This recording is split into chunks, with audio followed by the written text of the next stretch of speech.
Our next speaker has always been a friend to law enforcement on Long Island. The son of a New York City police officer, former Congressman Peter King represented New York in the 3rd Congressional District from 1992 to 2013, and the 2nd Congressional District from 2013 until he retired last year. Congressman King first ran for public office in 1977, where he was elected to a seat on the Hempstead, New York Town Council. In 1981, he was elected as Nassau County Comptroller, where he served for 3 terms. As congressman, he was chair of the House Committee on Homeland Security and the House Permanent Select Committee on Intelligence. Please join me in welcoming the Honorable Peter King. Thank you. Thank you very much. Appreciate the introduction. Appreciate all of you being here today, and I certainly appreciate Sheriff Toulon giving me the opportunity to participate in this forum. Let me just say at the outset that I'd be delighted to be here anyway, but it means even more being here with Errol Toulon, who has done just a phenomenal job as the sheriff in Suffolk County, and he was very instrumental working with me as far as MS-13 here in Long Island. He was, again, great advice, great consultation, and totally open, and was very instrumental in making the strides we've made against MS-13 here in Long Island. So this is not a political speech, but Errol, I hope you keep doing a great job for many years. And also, I acknowledge the audience. I saw Commissioner Crumpter and Chief Cameron, Commissioner Jerry Hart, Deputy Commissioner Jim Skopek. Jim Skopek is sort of a mixed blessing. I've known him all the years in various capacities. And he's actually a great friend and a true law enforcement professional. I saw Commissioner Tucker was backstage. I don't know if he's out here now. I want to, again, thank him for his years of service. Listen, I'm here today basically to give just examples, almost like a Forrest Gump type thing, of having been at places and on occasions where seeing how leadership has been shown, to show how people strive and make it through serious crises.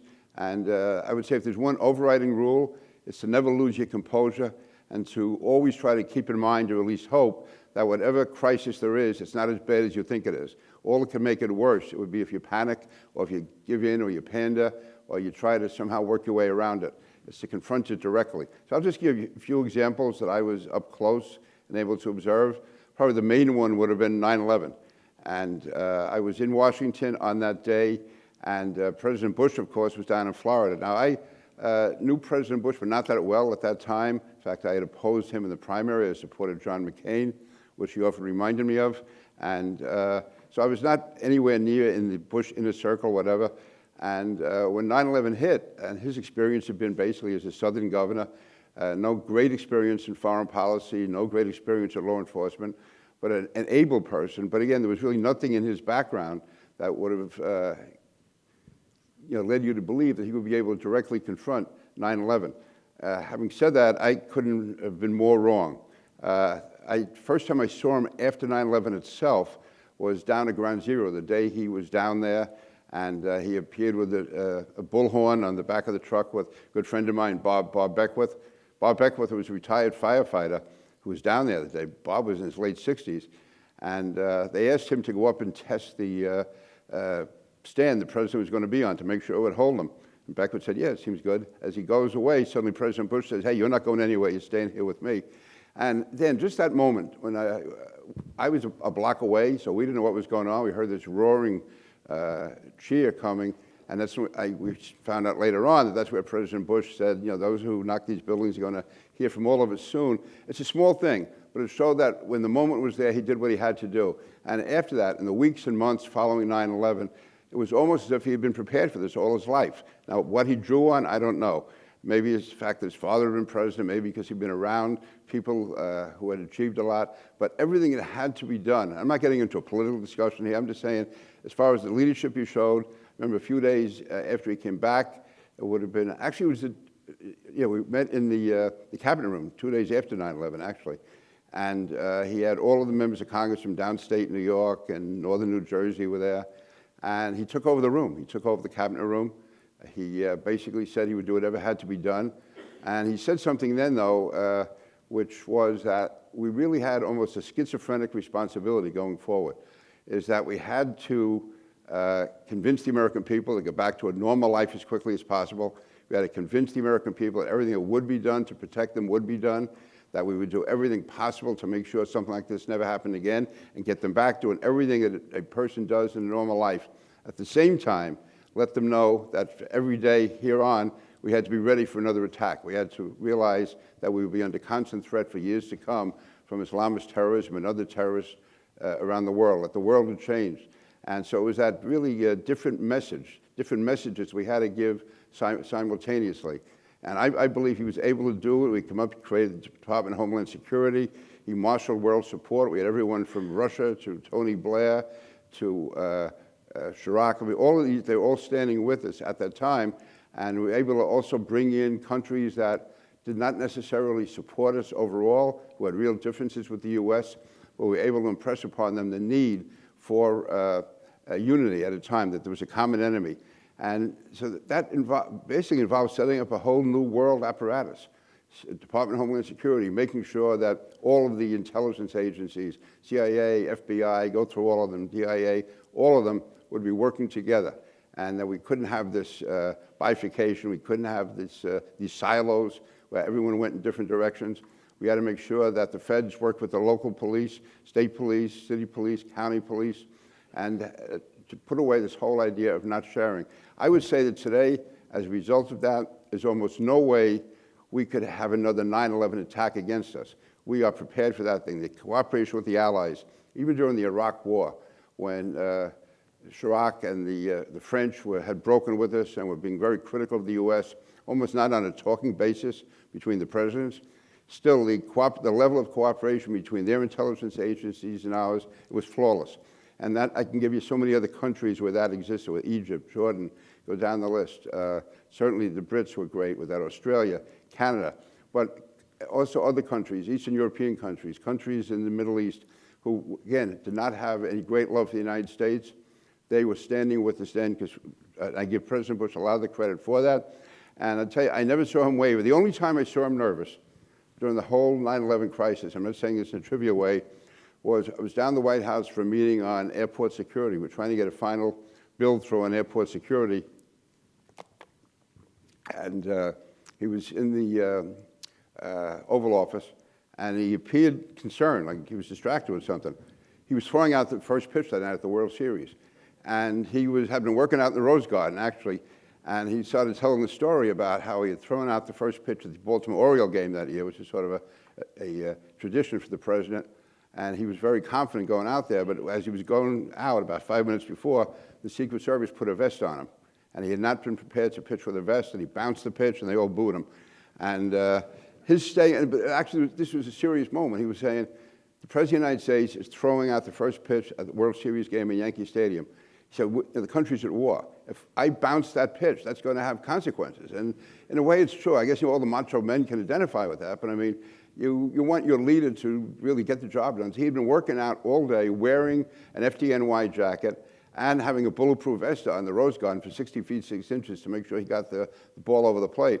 And so that night, I was in my apartment and watching. I was probably more nervous than he was, watching him, knowing as he's walking to the mound, because he looked so confident and cocky. He was a nervous wreck about that. That was his thing. And then when he threw it, he got actually a little bit of a breaking ball at the end. It actually come over, and he had that cocky look, and then he was George Bush again. And he was, you're more arrogant than ever. I mean, he was really, really riding high. But I use that only as an example of how when there is a crisis going on, everything has to be mobilized. And again, the word was put out to the CIA and the FBI and all of them. This cannot happen again. And later on, people said there were abuses, or this should have been done differently. The fact is, if you had found anybody on September 12th and said, we're going to go 20 years without another major attack, nobody would have believed that. We were expecting it to come that week, the next week, the following week. And there's been any number of plots that have been stopped. Certainly in New York City alone, there's been over 50 that have been prevented. Many of them probably would have gone ahead in previous years because we wouldn't have had that level of coordination. So that is an example I saw. And I got to say, other than the day of the throwing out the first pitch, I never saw President Bush show any nervousness or trepidation at all. In fact, when it was 2 days after 9/11, I was sitting in the cabinet room, and he was going through his, Senator Schumer was there, Senator Clinton was there, and President Bush was talking about, I think, New York needed $20 billion. So he was starting to say that, and Chuck Schumer said, Mr. President, I have to say that because Schumer and Clinton met with the president before the rest of us did. And he said, when I went in there, he said, I had this long argument, Schumer was saying this, about why we need the $20 billion, and before I could even get anything out, you said you were going to give it to me. I didn't know what to say. And Chuck said, and so the president said, Chuck, the main reason I gave the money was to shut you up. I didn't want to listen to you all morning. So that's how New York got the $20 billion. The president just wanted to keep Chuck Schumer quiet. But again, that was the levity that broke it. Also, I remember that day hearing, and now it became later on a joke on Saturday Night Live, but how Dick Cheney had been evacuated. I mean, think of that. The President of the United States had been taken to a secure location. Again, probably half the audience now is smiling, remembering that at the time, that was jarring to hear it. I also saw the other side, not to offend any of the media people here, but the president said, please don't let that get out. And we can't, that could panic the people who want to wait and announce that at the appropriate time. So we all nodded yes. We go outside, reporters yelling, where's Dick Cheney? Was he evacuated to a secure location? So somebody from the time the president told us until we got out, you had CNN knew all about it. So much for confidentiality and secrecy. But I say that, again, to talk about how President Bush handled that type of adversity. Another president who I dealt with closely, and it wasn't the same type of adversity, but it was how you can deal with several crises at a time. And it was Bill Clinton during the Monica Lewinsky scandal. And what people don't realize or forget right now is you had two other events going on at that time where he made historic contributions. One, we had the war in Kosovo. He had to, the scandal broke in January or February, and in March or April, the president had to make the decision about Kosovo. I was actually in Europe at the time that happened, and we were meeting with General Clark. And people were going to say, wag the dog and all that, and he was doing it. No, there was real reasons why we had to do it, but he was able to keep his composure on that and announce that. I remember dealing with him at the time we got back to Washington. He could, and I was also working with him against impeachment, which is another whole story, but he was able to, on the one hand, discuss the details of impeachment and the war tactics in Kosovo and what had to be done and to be done. But more than that, from an historic basis, and I don't want to bring everyone into the whole Irish struggle, but that was an 800-year struggle going on in Ireland, which everyone from Churchill to Kennedy to everyone who tried to solve and got nowhere, 800 years. And if you want to talk about a dysfunctional operation, we could argue the merits of what was going on in Northern Ireland and Ireland for all these years was going on, and you could make a good case for 20 different parties up there. Fact is, the only person who was ever able to dissolve it and resolve it, who understood a dysfunctional situation, was Bill Clinton. Now, maybe there's something there from his background and able to deal in dysfunctional matters. But I remember he talking to the leaders of all the factions, including the Irish Prime Minister and also to Tony Blair, that no one understood, and because there were so many moving parts and so many unexpected developments, like there'd be a ceasefire and suddenly a bomb would go off, or you'd do something for one guy and he would screw the other guy, and it was all this was going on. And Bill Clinton, it never fazed him whatsoever. He was able to deal with everyone. And the Good Friday Agreement, which, by the way, for those of you who are Catholic or Christian would realize that, it was supposed to be the Holy Thursday Agreement, but the Irish never get things done on time. There were last-minute disputes, so Holy Thursday blended into Good Friday, and that's how we got that. But the pressure on Bill Clinton, he's dealing with the Irish Prime Minister, the British Prime Minister, different paramilitary groups, different political parties, everything, 800 years of history. And he was up till 4 o'clock in the morning. This is after months and months and months and months of negotiations, of stalled talks, of broken ceasefires. And he was the one person that everybody came to, including the Brits, the Irish, and at least 4 other major political parties. And while this is going on, the whole Monica Lewinsky thing is breaking all around them. And the two never seemed to break into each other. They were he was able to do that and focus on it. And I mean, Tony Blair would tell you that if this had gone wrong in Ireland, and Ireland is one small part of the world, but if that had broken down and war had broken out again and innocent civilians were killed, that would have been on Bill Clinton.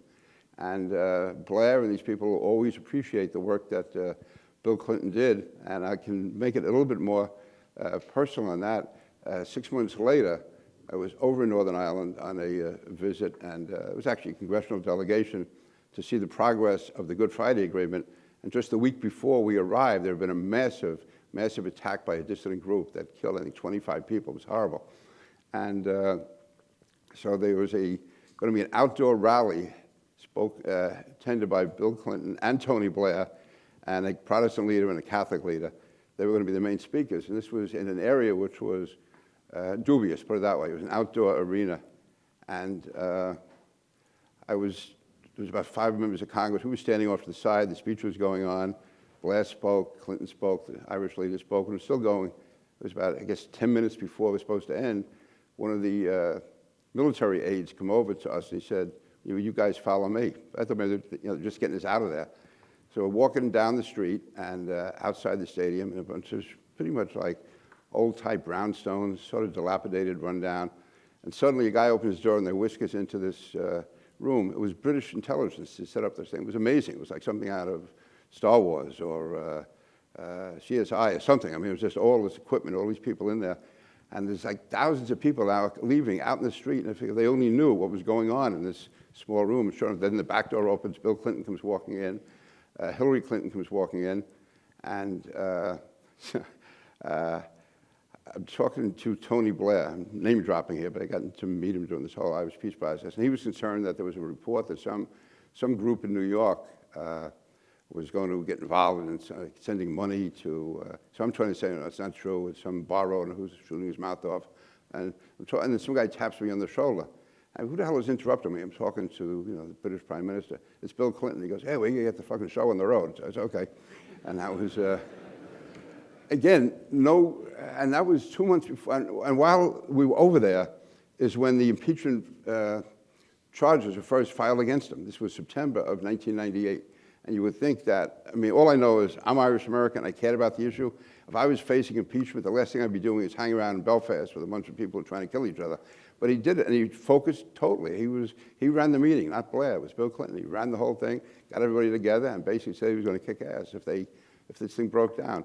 So that was another example. And then, again, a guy just, how did he do it? Again, he never let one interfere with the other. And he worked his way through, and I'm not getting into any of the merits of Monica Lewinsky scandal or anything like that, but it's how he was able to function as president while this was going on around him. And again, there was nothing, a guy who grew up in Arkansas, how was he prepared to deal with international leaders and something like this? But he was able to do it. He also went through different feuds with foreign leaders. I never saw one thing he did that whole year of that scandal out there that interfered with the job he was doing as president. Now, with going back to 9/11, I had known Rudy Giuliani since the late 1960s. We actually worked together in a law firm for a while as summer interns. So I knew Rudy. Rudy can be an acquired taste. He's not always the easiest guy to deal with, but he's tough and he's strong. And so I was not really surprised when Rudy stepped up on 9/11 and the leadership he showed. The irony, I realized, though, just a few days later, he had no idea the impact that what he was doing, the impact it was having on the country and on the world. Because, let's see, 9/11 was on a Tuesday. On Saturday morning was the first funeral here in Long Island for Pete Gansey, who was chief of the fire department, who was a constituent of mine from Farmingdale. And so I was going to the funeral up at St. Killian's. I got there like an hour beforehand. I was talking to some of the cops and firemen. And they said Mayor Giuliani was at a funeral in the city for Father Judge, and he was going to be helicoptering out, and he was going to be like 5 blocks east of where the church was. And would I go up and sort of welcome him and greet him? And I said, yeah, sure, I'd be happy to. So Rudy gets out of the car that they'd helicoptered in, and he drove from somewhere. And I see him, and I said, hey, Rudy, thank God, thank God the job you're doing. He had no idea what I was talking about. He had no idea of the actual work that he was doing. To him, it just went into autopilot, I guess. And whatever he was doing from Tuesday morning until that was on Saturday, he had not read any of the papers. He had not been watching television. And I'm not saying there's any heroic way. He just was zoned in, and he was just totally focused. And I said, no, keep it going. People are counting on you. You're the guy they see out there. He goes, yeah. I said, Rudy, shut up and listen to me, will you? I mean, you got it. And he was so focused. And, since then, you can argue one way or the other, different controversies Rudy's been involved in. But at that moment, when the country was really on the precipice, it was, he really served a tremendous purpose. And I guess it was his training in the U.S. Attorney's Office and the Justice Department. in dealing with law enforcement, but how he knew what to do. And I give him tremendous credit for that. Now, as far as President Obama, I never really dealt with him during any crises. He was steady. He just went along. There was no drama. Obama was probably the best way to describe it. Now, President Trump is a different story altogether in that okay, you got the message already. What can I tell you? But no, but right here in Long Island, you take MS-13, and Sheriff Toulon knows about this. Certainly Tim Cini knows how deadly it was. And in the 18 months before President Trump got involved, like starting from the fall of 2015 into the spring of 2017, there have been, I believe, 25 murders in 18 months carried out by MS-13 in a really small, contained area. When you think of it, I mean, a place like Central Islip, Brentwood, that's where where these horrible killings are being carried out, and really brutal killings. I mean, as ghastly and as evil as you can imagine, bodies being sliced apart, and really you had a community being terrorized, and it was a community of immigrants, many of whom were not able to speak very good English, so they really were a trapped community. I'm sure a number of them were undocumented, so they really felt nowhere to go. And Tim Cini, and I give him tremendous credit that he was a police commissioner, did an outstanding job. But I brought it to President Trump's attention. He got involved. And from the day he got involved, there was not one, basically he got involved in April of 2017. I don't think there's been an MS-13 murder in that congressional district or in Suffolk County since. There may be one. I'm not saying that as a challenge. I don't want these guys to go out and try and prove something. But from that moment, and it was, again, he made it clear to the FBI, made it clear to the Justice Department. They put in 4 new assistant U.S. attorneys. And the word with Homeland Security, HSI, ICE, all of them, this had to be crushed, this had to be stopped. And the president actually came here to Brentwood. I believe it could have been even in this room, I'm not sure. But I know he came to Brentwood in July of 2017, and then to the Morelli Center again the following May. And we don't think there's ever been a time on Long Island where a president has traveled to Long Island, certainly not in the last 50 years, just to speak on a governmental issue without doing a political fundraiser. And yet both times he came in on that. Now, I say he was totally focused. It had to be done. He spoke to the Attorney General. He spoke to the FBI. He spoke to all of them. And this had to be done. And also the Suffolk County Police were given whatever they were asking. I think Sue Cameron would agree. They got tremendous help from the federal government. Nassau County Police, the same thing. Trump made this an all-out effort to crush MS-13. Now, he did it in his own way. In fact, probably many of you are not familiar with how involved he was because he's a master of stepping on his own message. And that the morning, my experience with the White House is any White House, if a president's going to come in on a particular issue, that's all they talk about the day before the trip, the day of the trip, and several days after the trip to make it clear they're mobilizing public attention. President Trump, in the morning, something that's going to be MS-13, MS-13 is all we're going to talk about. As I'm going out to the airport, Andrews Air Force Base in Washington that morning, comes over, I get a thing on my phone saying President Trump has come out against transgenders in the military. Now, talk about an emotional issue. So he goes with, he could have done any day of the week, any week of the month, but he decides that morning. So that's the big story on the morning news, not MS-13. Okay, maybe we'll get on the plane, things will straighten out. If you remember, that was the same week that Scaramucci was fighting with Reince Priebus and calling him all sorts of vile names and everything else. And so we're on the small version of Air Force One, and I'm at the same table with Scaramucci and Priebus. And so you can imagine the hostility that's going on there. President Trump comes in, he sees them, and he goes, turn the sound off the television. I don't want the reporters listening to all this stuff. So, because all you saw on television was Scaramucci and Priebus, and now I'm sitting at the same table with them. So we get up there, up to New York, and we come out here to Brentwood, and Scaramucci was on the plane. They left him in New York. He didn't realize that was his last day as an employee.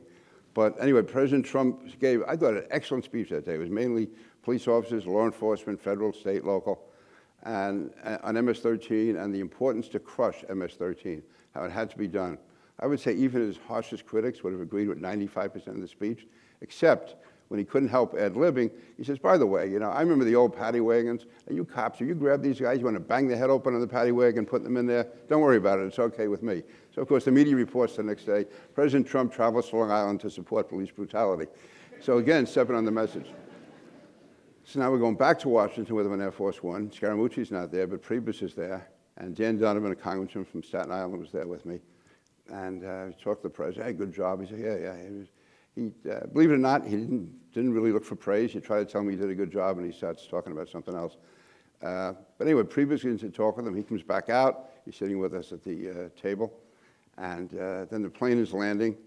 And one of the White House aides comes back, and he says to me and Donovan, you guys want to walk off the plane with the president? We said, yeah, sure, that's great, you know. So suddenly I noticed Priebus isn't there, and Donovan and I are up, and the president's standing there waiting for the door to open. And he says to me casually, what do you think of John Kelly? Does he mean General Kelly, who's head of Homeland Security? He says, yeah, he's a good guy. Okay, good, he's my new chief of staff. What happened to Priebus? He's gone. So in one day, on MS-13, you couldn't find a word about MS-13 in the papers the next day. It was transgenders, it was getting rid of Scaramucci, it was endorsing police brutality, firing his chief of staff, and hiring a new chief of staff. Any of those would have been major stories, and they were all there on the day of MS-13. And when he came back the following year, in May, and again, it was a great meeting, and he had a number of people there, including Evelyn Rodriguez. His daughter was killed, and she herself was killed a few months later. But again, the president handled that all beautifully, except going up on the plane and going back, he was threatening to break off the talks with North Korea, and he was throwing all these things out there. So I guess the point I'm making there is he never wavered on MS-13. He did what had to be done, and a great deed was done. But while he was doing that, he was involved in all these other things, Twitter fights and Facebook fights and firing people and hiring people, coming up with inflammatory issues. But bottom line is he got the job done on MS-13. Now, I'll give you just some examples with presidents and mayors. But I've found in Congress, like myself, and I was chairman of the Homeland Security Committee, I'm not trying to set off another dispute here today, I felt from talking to police officials really throughout the country that there was a problem with radicalization within the Muslim community, as there was years ago with the Westies and the Irish American community, or the mob and the Italian American community. And you had, and there were any number of cases where we knew the cooperation was not coming forward that should be there. So I was going to hearings on this, and the storm broke all around me. It was, in a way, frustrating, in that because of political pressure, I would have police commissioners from around the country calling me, telling me to go ahead with the hearing, but publicly they couldn't endorse it because of the controversy. And I was, maybe one time I was put to the test, in that I was, my staff lost track, but I have a very sadistic type staff. They love bringing me bad news and laughing. So they must have given me a collection of about 100 cartoons who showed me being everyone from leading the Inquisition, comparing me to Nazis, to all these cartoons, editorials, etc. And it was totally distorted, totally, I felt lies. However, I also thought it was important to go ahead. I remember talk about no good deed going unpunished. Congressman Ellison from Minnesota, who's now the Attorney General in the George Floyd case. He was a congressman then. He was Keith Ellison, a Muslim convert. We sort of got along. I didn't really know him that well. He came over to me and said, you know, these hearings are really unfair. You know, you're going to have it all one side. I said, it's not one side at all. You want to testify? You can testify. So he said, yeah. I said, you can go. You can be the lead-off witness. You can come up and say whatever you want to say.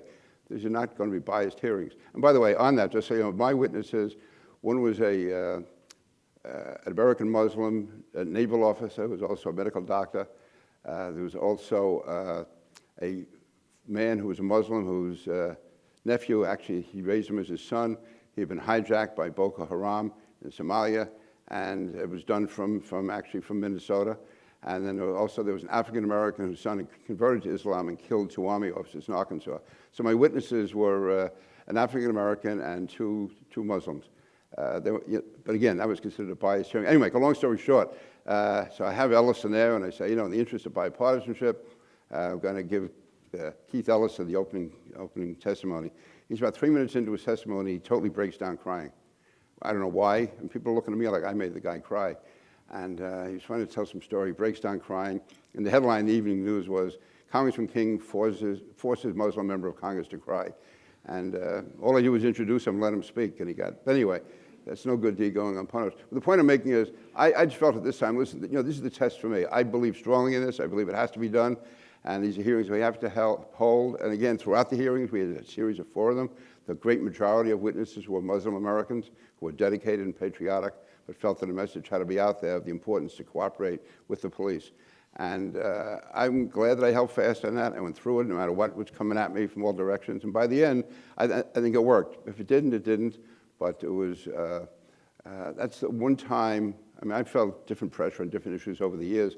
That was the one that was the most intense, I think, to have like, I don't know how many hundreds of editorials denouncing you as a fascist and a thoughtless person who wants to just destroy innocent people's reputations. It was anti-Muslim.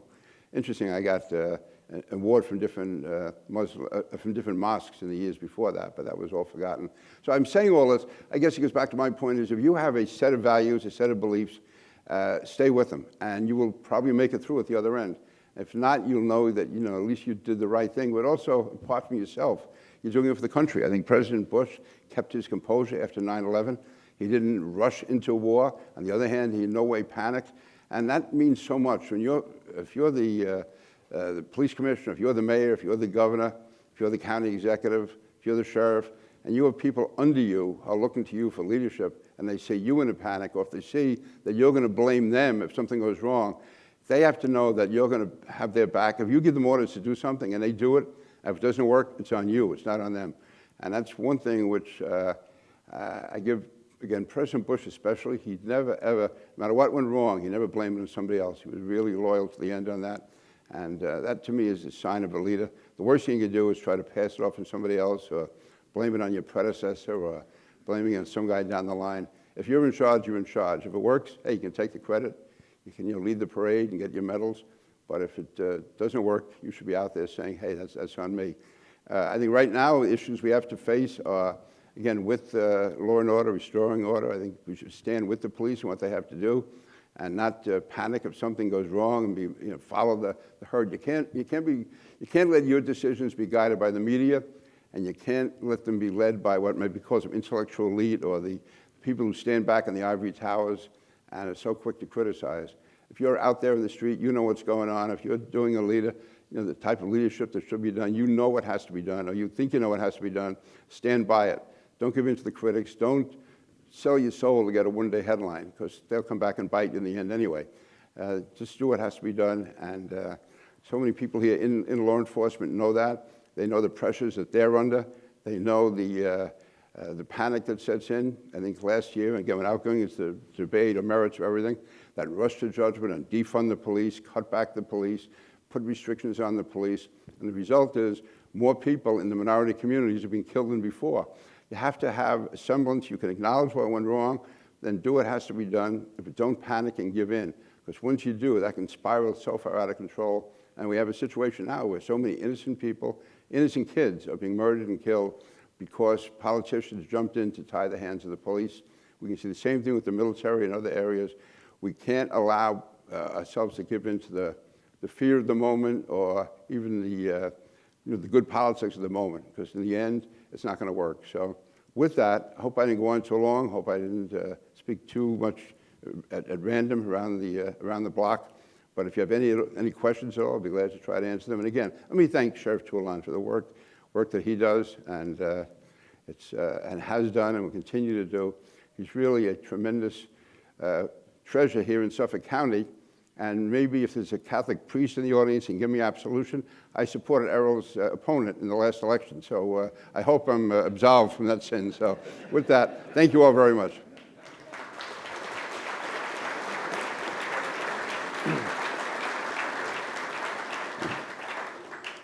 Thank you very much, Congressman King. You spoke about your experience with leadership with the presidents that you've worked with. But what about yourself? What got you into running for elected positions from the local level all the way up to the federal level? I guess in a way I'm competitive. I would have loved to have been a pitcher for the Brooklyn Dodgers or cleanup hitter for the Dodgers, and they moved from Brooklyn to California, so I lost that job. Also, I can never really get the ball over the plate. No, for whatever reason, I just enjoy the give and take of politics. I do also have sincere beliefs, and the idea of being able to, just not just sit around in a bar on Saturday night and say, this guy's doing this, what's going on, the country's falling apart, this is the lousiest mayor we ever had, the worst governor, and all that. Is be able to be in the arena and getting something done and actually achieve it. I mean, I'm not one of these guys who had great expectations of myself. I mean, I grew up in certainly a working class type environment, worked my way through college, and I would have been happy just to get a job, basically. But opportunities come along. I joined the local Republican club. I was not a child of privilege. Nobody in my family was involved in politics. My father was an NYPD cop. The only time I ever saw him lose his composure when he talked to me about how politicians are such a pain in the ass. They're showing up at events and they want to sit in the front seat and they're trying to move this guy out of the way, and how they make a commitment to you and they break it the next day. So politics was never held in high esteem in my family. I just thought it was a way to get things done and enjoy it while I'm doing it. And a lot of breaks happen. People die at the right time. Some guy gets indicted. People move on, and there's an opening. You take advantage of it. And believe me, there was no master plan. A lot of things had to fall into place. It's sort of like a Forrest Gump routine. You just end up in the right place. But no, I mean, all seriousness, I mean, think of after 9/11, how people were desperate to try to help other people. What could they do? Could they bring water to ground zero? Could they send food someplace? Could they, what could they do? People were enlisting. Actually, being in Congress, I was able to deal directly with the President of the United States, deal directly with the governor, able to work with families, for the whole victims' compensation and 9/11 health care, all of that. I mean, those are all rough, tough fights. Part of it was because you find this out very quickly when you go to Congress. The rest of the country is not like New York. In some ways, it's valid criticism. In other ways, it's just jealousy. The ones I have no patience for are these guys that come from the southern states who come up to New York to raise money, then go back and vote against us, whether it's on Sandy, Hurricane Sandy. For Katrina, we voted $65 billion to Louisiana within 6 days. After 2 months, all they wanted to give us for Sandy was $27 billion, less than half what we gave to Louisiana, and our damage was far more extensive. They were tough fights. And on 9/11, it was the same thing. Even though the country was united, it was still a question of how we could get the money in to the local police here in New York, NYPD, Suffolk County, Nassau County, state troopers, all of them, so we could get the funding that had to be gotten. And it wasn't easy to get. We had to fight for every penny of it. But I was able to be involved in that. Otherwise, I'd just, again, be sitting in the bar on Saturday night, goddamn politicians, can't get anything done. But I was able to go in there and get it done, whether it was dealing with President Bush, President Obama, and then, with also President Trump. Even President Trump in 9/11, we had to get a final bill through for the 9/11 health bill, actually victims' compensation in the summer of 2019. There was still money we had to obtain. But the fact that you can get things done, I mean, there's any number of families I can tell you about who lost family members on 9/11, and through maybe some quirk or some exception in the victims' compensation law, they could have gotten almost nothing. So it was fighting for them, meeting with Feinberg, who was a special master, sort of I was like a one-man, good cop, bad cop, leading demonstrations outside Feinberg's office, then meeting with him and say, hey, Ken, you're really a good guy. We have to find a way to help these people. So it was both. So I guess it's being able to get things done. So 9/11 healthcare, Sandy relief, all of the legislation after 9/11, and just fighting for what you believe in, and also again working with the police and law enforcement here on Long Island and in New York City, because it's all interrelated, to make sure that they got the aid they needed and the type of technology that was needed. And then with MS-13, the same thing. I mean, the attitude of a lot of the rest of the country toward MS-13, hey, they're killing each other, it's in New York, what do we care? I mean, that's the whole thing. Some guy in Mississippi really didn't care what happened in Central Islip or Brentwood. And also people in other parts of the country weren't that concerned about firefighters or cops who were coming down with esophageal cancer from 9/11. It wasn't them. So anyway, and same with Sandy, even though generally I can roll with the punches in politics, but there were guys from the South, I wouldn't even walk down the same side of the street with them since Sandy. So, but on the other hand, with Christian charity, maybe I'll atone for that sometime along the line. But as of now, I still hate them.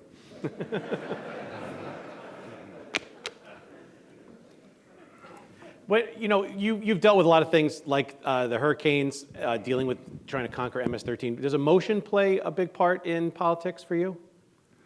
Yeah, but you can't let the emotions work when you're in the middle of it.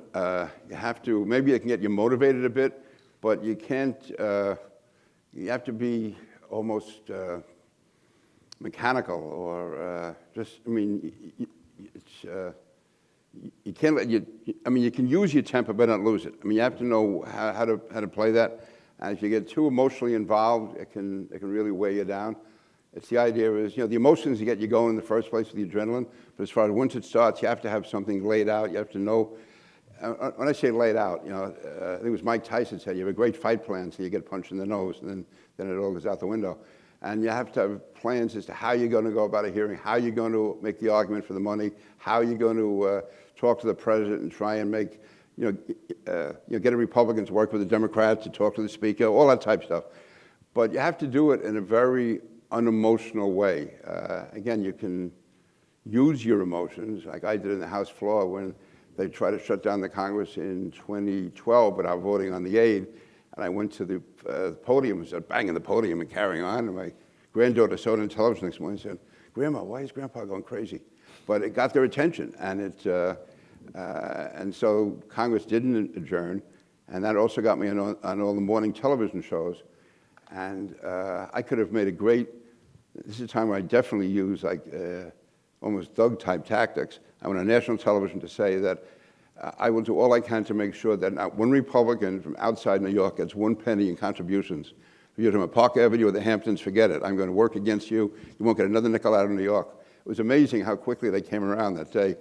I can tell the story, I guess, pardon the language. John Boehner, who's really a nice guy, but he was being boxed in by the Southerners who didn't want to give the money to New York. So when he heard, when I made this threat on national television, it was like show after show. It was like a traveling road show about you're not going to get another nickel out of New York.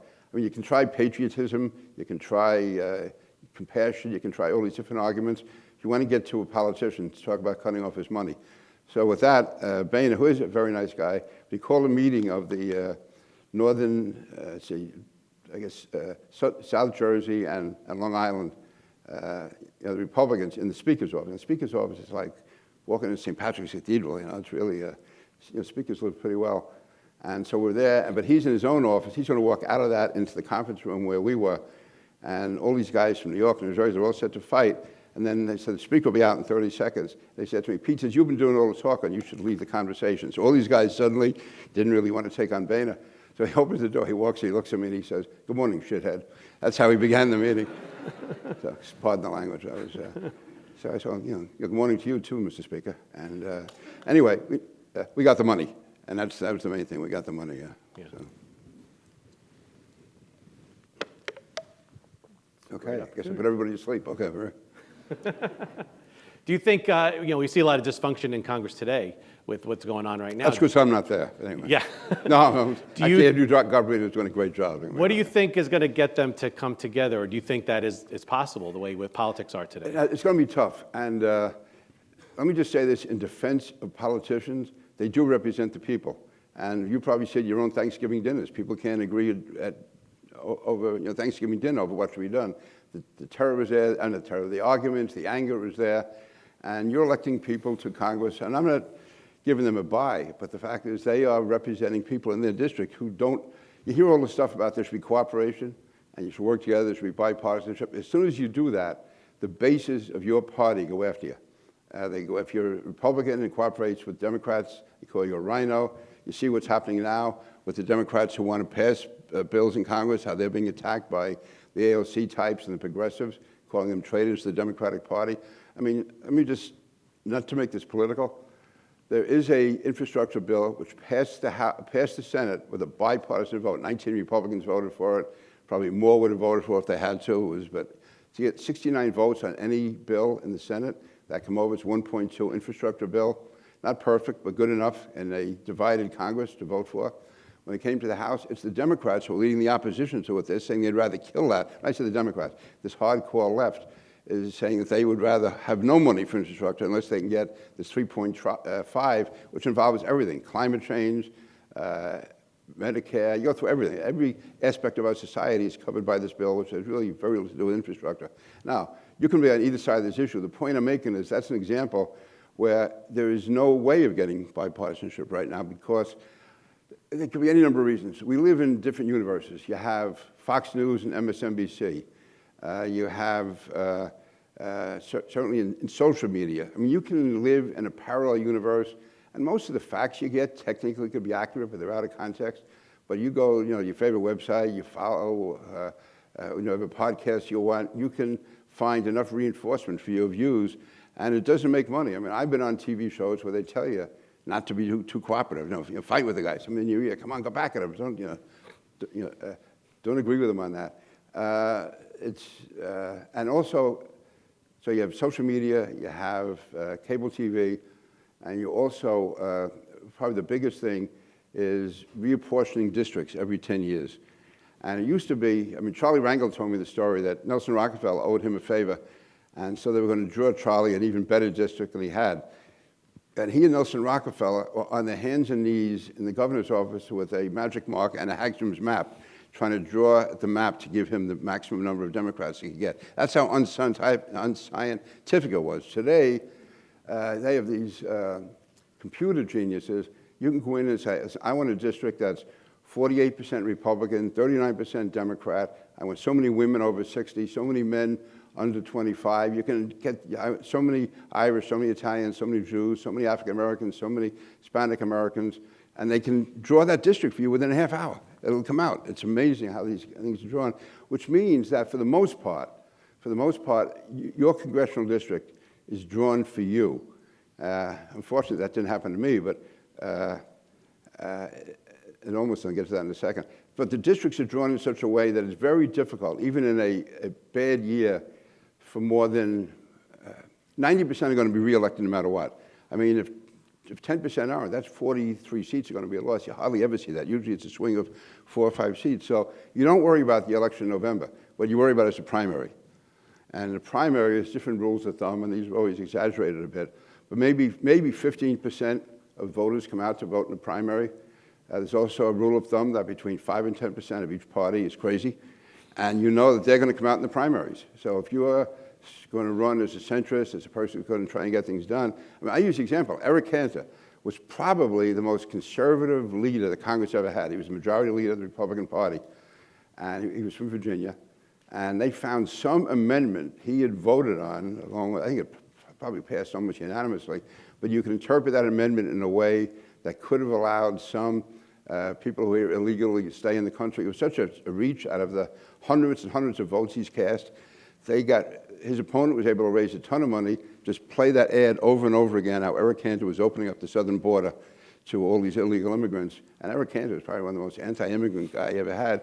He lost his primary by 12 points. And that sent shockwaves through the Republican Party.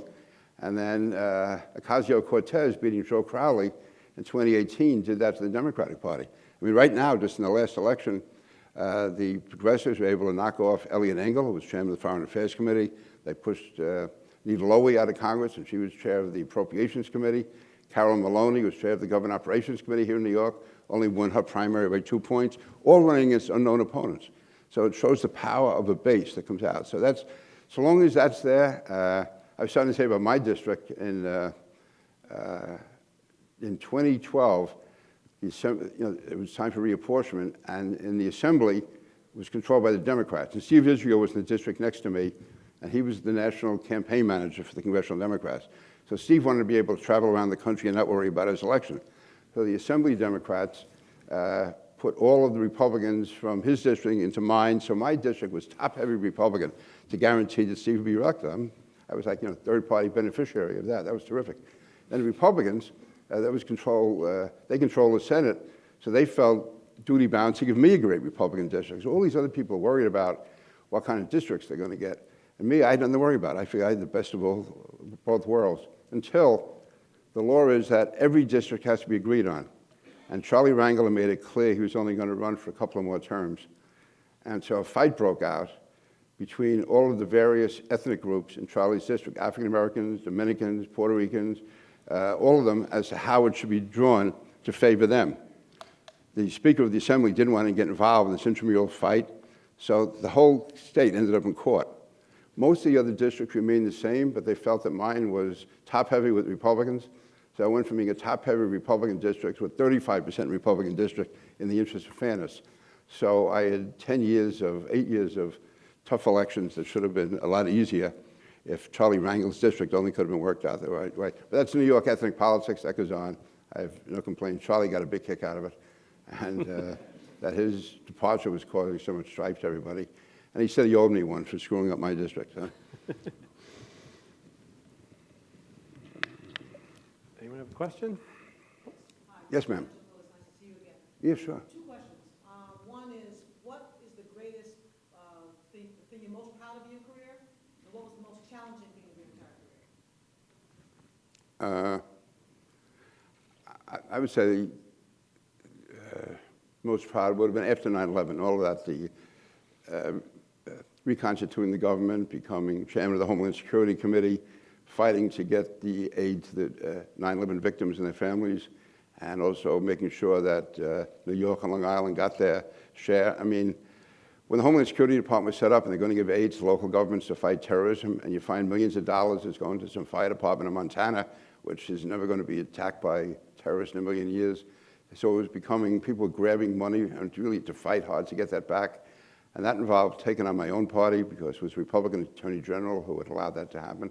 So I would say everything we did after 9/11, as far as working with law enforcement, working at the federal level, trying to also coordinate things with the CIA and the FBI, I would say after, what happened after 9/11 is probably, what was the other one? The Most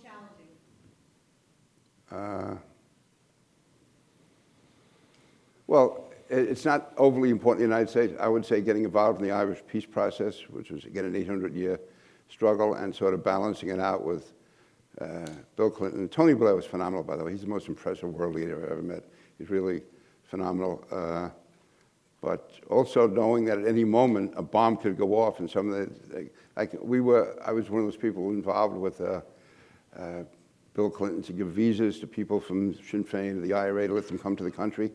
And that was basically, John Major was so, he wouldn't talk to Clinton for about 2 months after he gave it. And Clinton said to me, if this guy sets up a bomb, it's on me. So anyway, no, I'm exaggerating, Bill Clinton. I mean, he was kidding about the pressure he was under.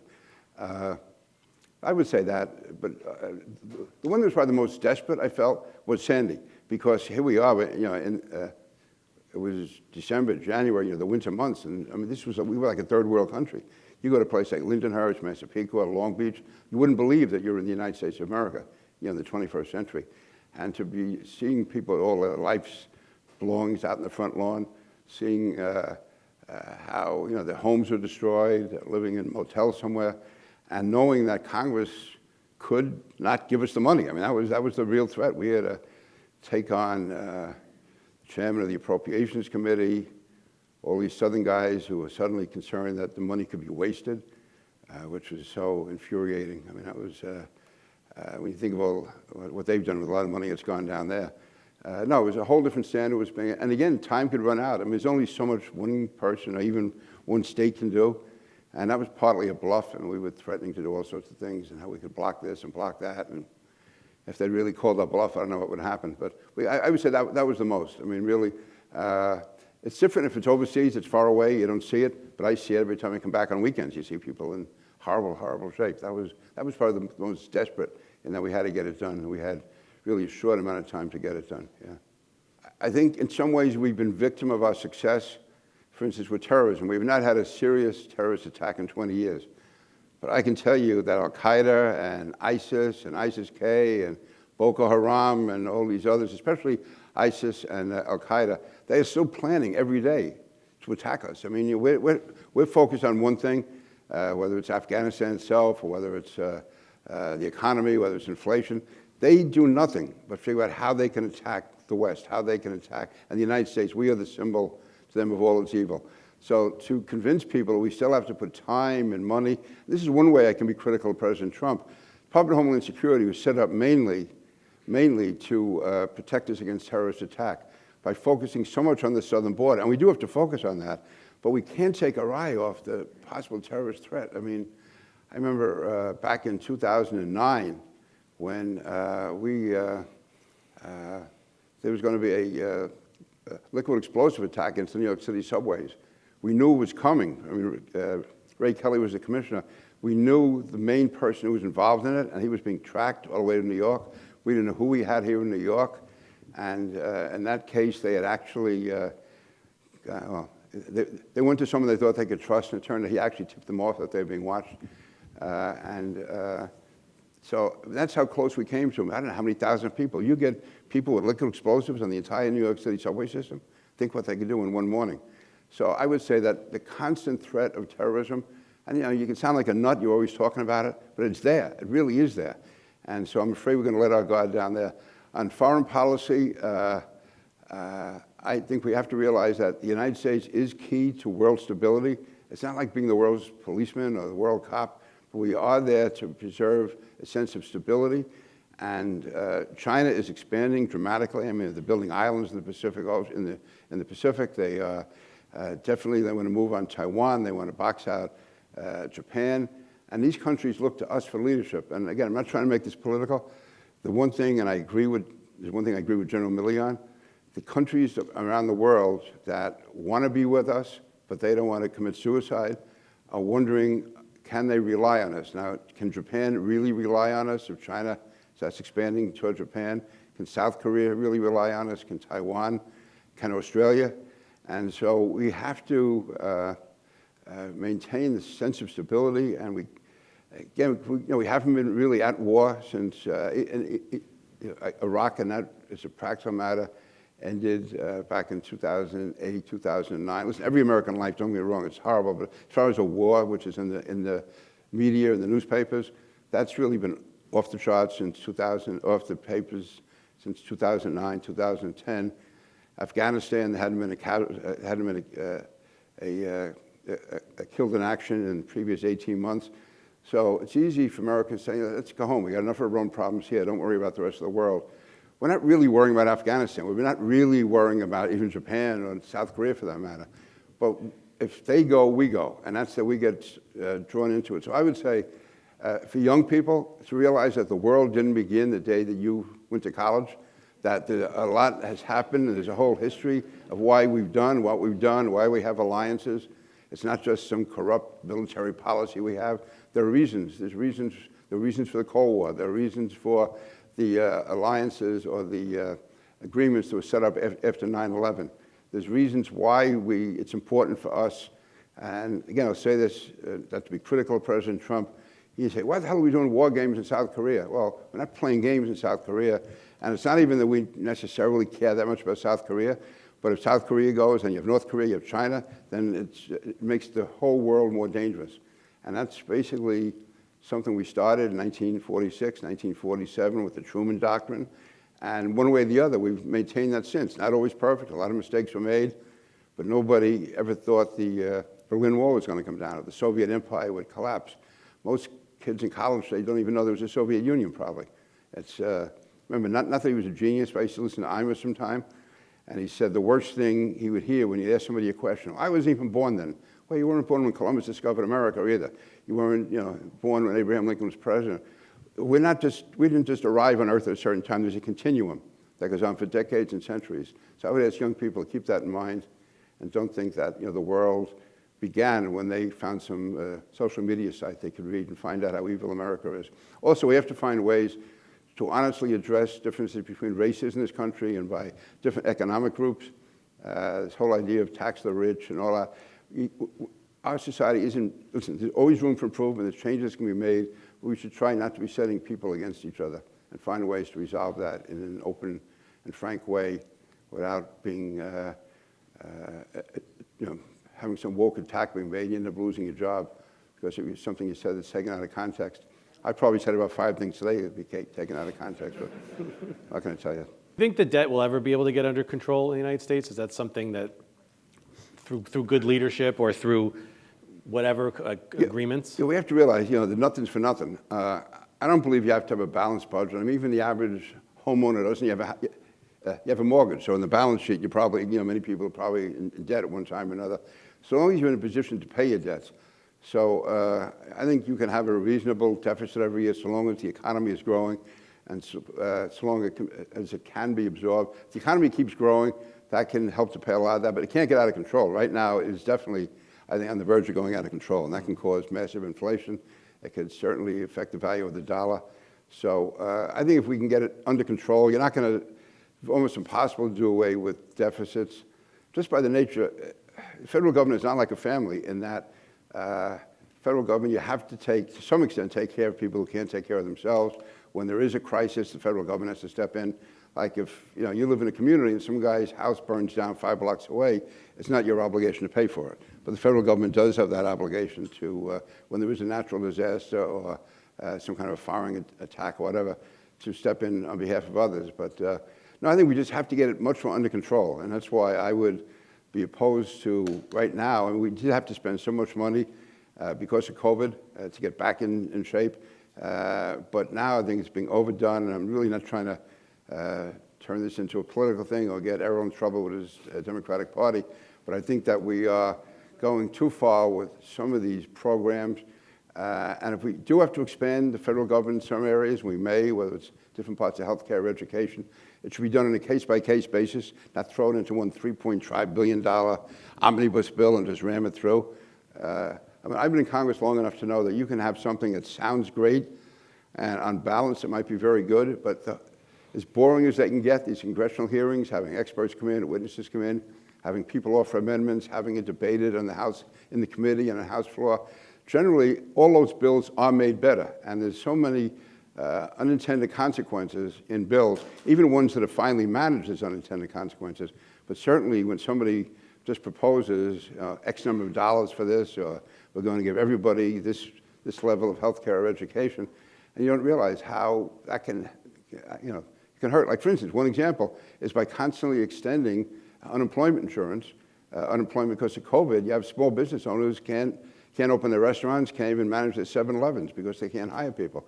That was an unintended consequence. And so the idea is if you have more detailed study and analysis and not quick rush to judgment or the feeling that you know it all, I think things would be a lot better and the spending would be a lot more under control. The economy would be able to grow and we can deal with matters on a case-by-case basis. But this idea of just throwing trillions of dollars because you think you have the solution to something, to me, is wrong, especially when we are a divided government. I mean, Franklin Roosevelt had overwhelming majorities. LBJ had overwhelming majority for the Great Society. And even them, it took them weeks, months, and years to get legislation through, to get it done the right way. We want to do it. Some people want to get it done like in a month. You can't do it. Any other questions? Well, we thank you, Congressman King, for coming today, and thank you for all of your Thank you. your wisdom. Thank you very much. Thank you.